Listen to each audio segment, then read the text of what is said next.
금융당국이요. 고강도 대출 총량 관리 방침에서 일단 후퇴했다. 오늘 아침 조간신문 어떤 데서는 일면으로도 다루기도 했습니다. 이 전세 대출 계속 이어갈 수 있다. 중단하지 않겠다. 가계부채 증가율 연간 목표치를 6%대로 잡았는데 전세 대출이랑 집단 대출은 계속 할 수 있도록 하겠다. 이렇게 금융당국이 밝혔습니다. 김수현 교수님, 금융당국이 이같이 결정을 한 데에는 뭔가 이유가 있을 것 같습니다. 굉장히 가계대출 잡겠다고 그 의지를 드러냈었는데 갑자기 입장을 선회했습니다.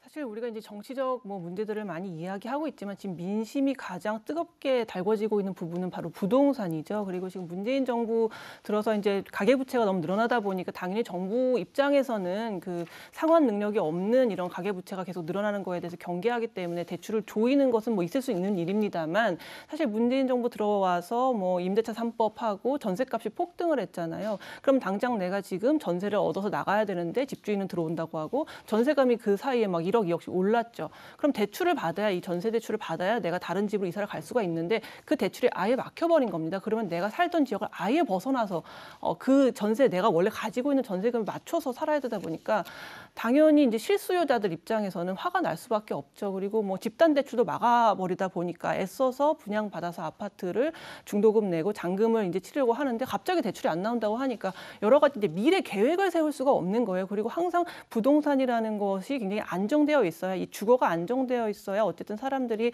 자녀 교육이라든가 여러 가지 계획을 세웠는데 네. 이런 식으로 너무나 긴급하게 아무 때나 이렇게 실수요자인지 아닌지에 대한 어떤 판단 없이 그냥 한 번에 대출을 묶어버리다 보니까 서민들의 굉장히 시민들의 그런 불만이 폭주했고 사실 대선이 얼마 안 남았기 때문에 정부에서는 이렇게 그 민심을 관리하는 차원에서 전세 대출이라든가 이런 것들은 아마 좀 풀어줄 수밖에 없는 상황이어서 아마 그 부분에 대해서는 좀 후퇴를 한 게 아닌가 하는 생각이 듭니다. 김혜민 대변인님, 저는 이런 생각도 듭니다. 정부가 이 부동산 정책에서 어떻게 실패하는 모습을 보이고 이렇게 오락가락 특히 이번 같은 경우에는 가계부채를 잡겠다 했는데 또 선회를 했습니다. 이런 오락가락하는 모습들이 시장에 혼란만 키웠다. 이런 비판도 나오고 있습니다. 어떻게 보세요? 국민들 보기에는 정말 그 목까지 이 가슴에 뭔가 쌓여져 있는 것들이 폭발하기 직전까지 와 있는데요.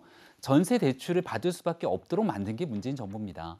임대차 3법을 과도하게 통과시키지 않았다면 이렇게 전세값이 급격하게 오를 리가 없었을 것이고 가을 이사철 들어서 기존에 있었던 집보다 훨씬 더 많은 금액을 내면서 전세를 연장하거나 아니면 내 집을 줄여서 다른 곳으로 이동할 수밖에 없게 만들었던 게 바로 문재인 정부의 실패한 부동산 정책인데 여기에 대해서 대출까지 제한을 시키게 되는 상황으로 이어지다 보니까 국민의 분노가 폭발할 수밖에 없는 것 아닙니까? 그때그때 국민 눈치 보고 상황 보다가 부동산 정책을 주먹구구식으로 이행하게 되니까 집값만큼은 자신 있다고 외쳤던 문재인 정부의 부동산 정책 실패에 대해서는 정부마저도 자인하고 있는 것이겠죠. 이제는 진짜 정권이 얼마 남지 않았습니다. 부동산 문제 아마 문재인 정부에서 해결하기가 쉽지 않을 거라고 생각하고요. 남은 기간만이라도 뭔가 새로운 거를 하려고 하지 말고 국민들에게 피해가 줄 수 있는 내용들을 최소화하기 위해서 집권당과 함께 정부가 국민께 안정을 주기 위한 노력에 좀 나섰으면 좋겠습니다. 네.